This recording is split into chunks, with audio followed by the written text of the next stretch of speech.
ಬಂದಾಗ ಎಲ್ಲ ವಾಹನಗಳು ನಿಲ್ಲಬೇಕು. ನಿಲ್ಲಲಿಲ್ಲ ಅಂದರೆ ಟ್ರಾಫಿಕ್ ಪೊಲೀಸರು ಫೈನ್ ಅನ್ನು ಹಾಕುತ್ತಾರೆ. ಸಿಗ್ನಲ್ ಅಲ್ಲಿ 3 ಬಣ್ಣಗಳಿರುತ್ತವೆ. ಅದರಲ್ಲಿ 2ನೇ ಬಣ್ಣ ಹಳದಿ ಬಣ್ಣ ಬಂದಾಗ ಎಲ್ಲರೂ ವಾಹನಗಳನ್ನು ನಿಲ್ಲಿಸಬೇಕು. ಇದು ಹಸಿರು ಸಿಗ್ನಲ್. ಹಸಿರು ಲೈಟ್ಸ್ ಬಂದಾಗ ವಾಹನವನ್ನು ಚಾಲಿಸಬೇಕು.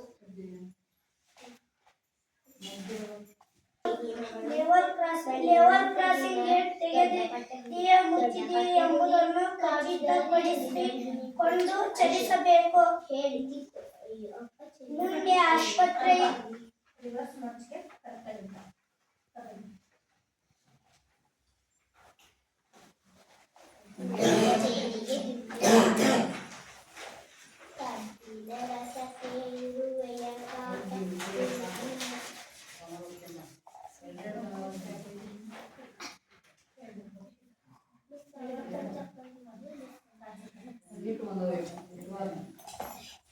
ಆಸ್ಪತ್ರೆ ಇದೆ.